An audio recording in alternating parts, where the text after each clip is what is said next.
今回は尾瀬沼をテーマに描いてみたいと思います。刷毛を使いますが、水面に映る林や樹木の表現がポイントだと思いますので、よろしくお願いします。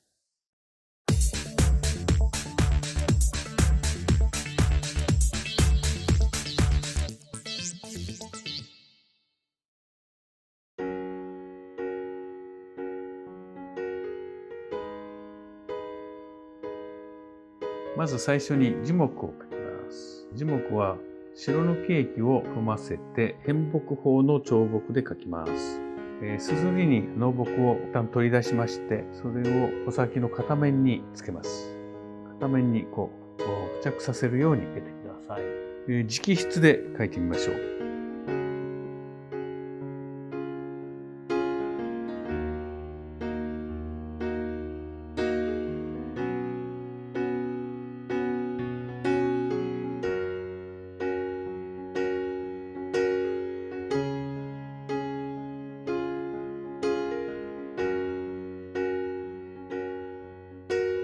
樹木と樹木の間はできるだけ等間隔にならないように描いてください。片ぼかしの彫刻になります。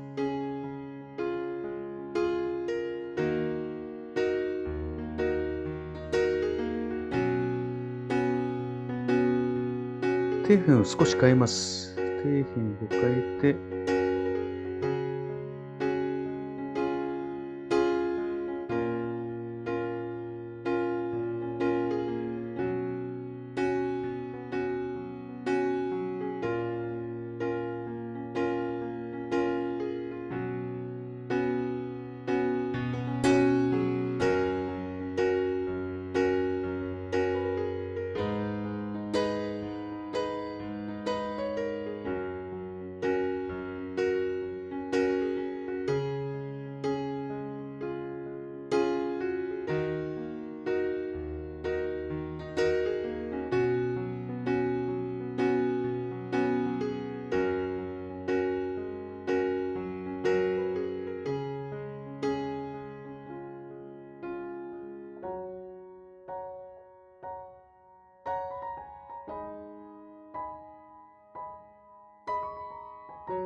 幾重にも重なるこの林の表現をしています。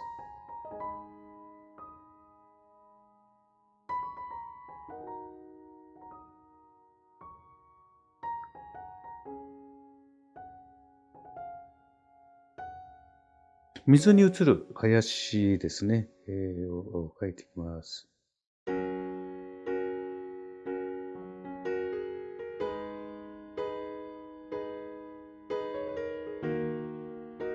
先に描いた上の情景を見ながら、できるだけ上下対称に近い形を考えます。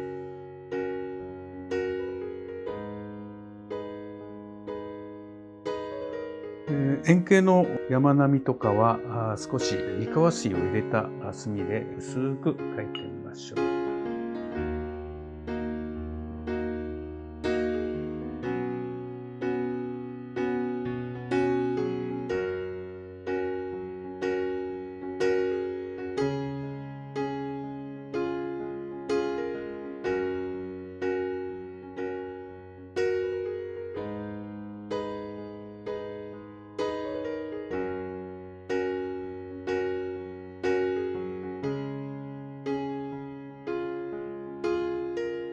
水際を描いていきま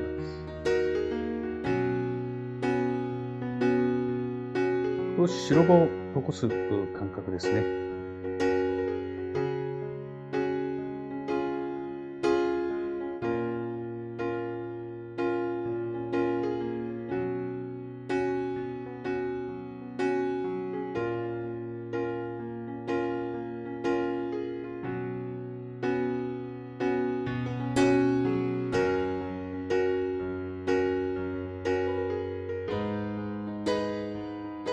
水の表情をちょっと描いています。ここで火の映り込みや保湿をちょっとしていきます。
はい、完成です。尾瀬沼の一角を描いてみました。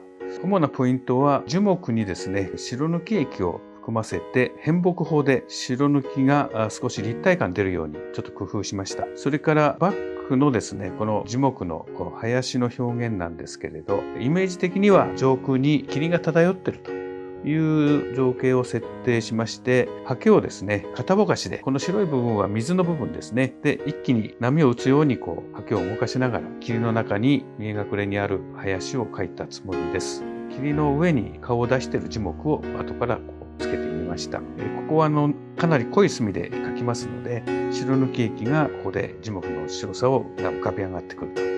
こういう想定ですね。で、水面にはそれが少し映ってると。ですから同じように刷毛をですね、反対にひっくり返して同じような方法で大体の感じで水面に映った樹木の表現をしてみました。立体感を出すために底辺が少しずつこのように変えてありますので、それらが奥行き表現となると思います。円形の山並みには薄い10倍ぐらいに薄めた三河液で彫刻して描きますと、このようにフラットな表現になりますので試してみてください。最後に水面の表現、映り込んでいる樹木の表現ということで仕上がりますので、皆さんも頑張ってください。